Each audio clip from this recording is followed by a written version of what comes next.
Hi, hello, thank you very much, and thank you for rating, sharing and helping me spread the awareness of emotional abuse.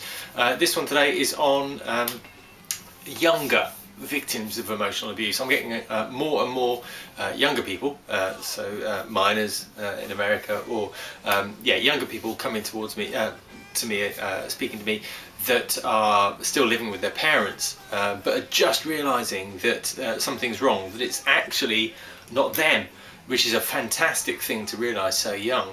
Most of the people that I help, and indeed myself, don't realize this until later on in life.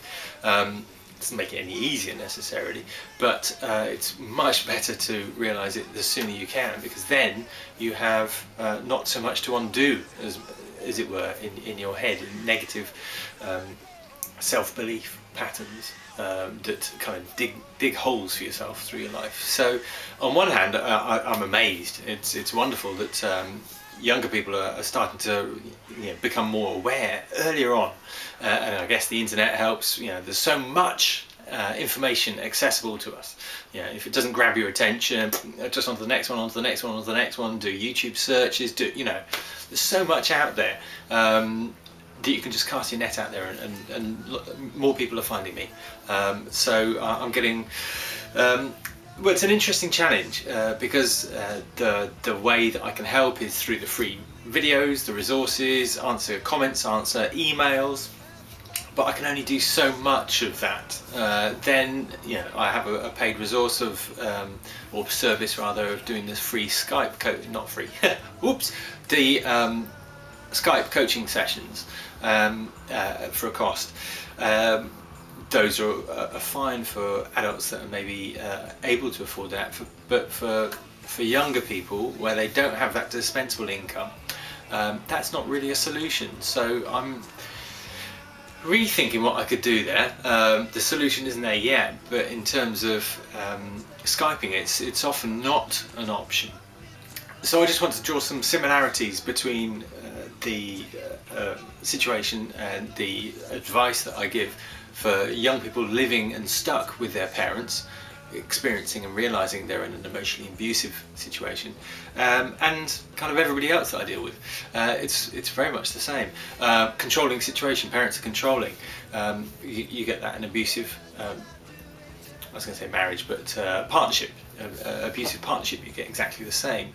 Financial control, often in an abusive partnership, where the victim is kind of with the money, or the control of that is withheld from them. It's exactly the same with parents, emotionally abusive parents. All the cycles of abuse, be they anger, alcoholism, that's a form of abuse. All sorts of things that are prevalent in all my videos about abuse are entirely relevant to younger people, because everyone starts off, that's been in an abusive environment, starts off at home in that abusive environment. So everybody can learn from what the younger people are saying about what they're noticing, how it feels, what their issues, their troubles are, because we've all experienced that, maybe not realised it till we were older. A lot of people. So I know I'm an old fart to many people. I had a 19-year-old say, you're 87 or something. So I'm an old fart, absolutely. Past 40, would you believe? But so I'm not down and with it. Yet abuse, emotional abuse, is exactly the same, because it all starts in the home environment. So whether you're 40, 50, 60, 70, 80 and realising it then, or 14 or 15 or 16 or younger, I have 12-year-olds, 14-year-olds contacting me. All of the videos that I have on here are a resource for all of us, because they're all entirely relevant, whether you're in same-sex, different-sex relationships, no sex relationships, not in a relationship, whether you're at home and realising the environment that you're in is abusive. A couple of things to realise really that somebody shared with me recently. 3 things. All victims want to fix the abuser, the person. the situation. They're great solvers and fixers, or want to be solvers and fixers, but of course it's an impossible problem you can never fix. You can't fix an abuser. That's what you learn as a victim early on in the home environment. You want to fix the home environment, you want to fix it, implicate it, and make things better, but of course you can't. And that's so important to realise, that it's not you, it's not your fault. You can't fix this situation, you're just being brought up into it. The fixing that you can do is in your head, and I've got other videos on that about how to change your perception so you know that it's not you, that you're not the problem, you're not the victim here. So get yourself out of the victim mentality. The sooner you can do that, the better. And I've got videos on that, and by all means email me and I'll be able to give pointers towards that. It's not your responsibility to fix, it's not your responsibility to hold the family together. It should be the other way around, but often in abusive situations you're not being looked after, your well-being is not being looked after well enough.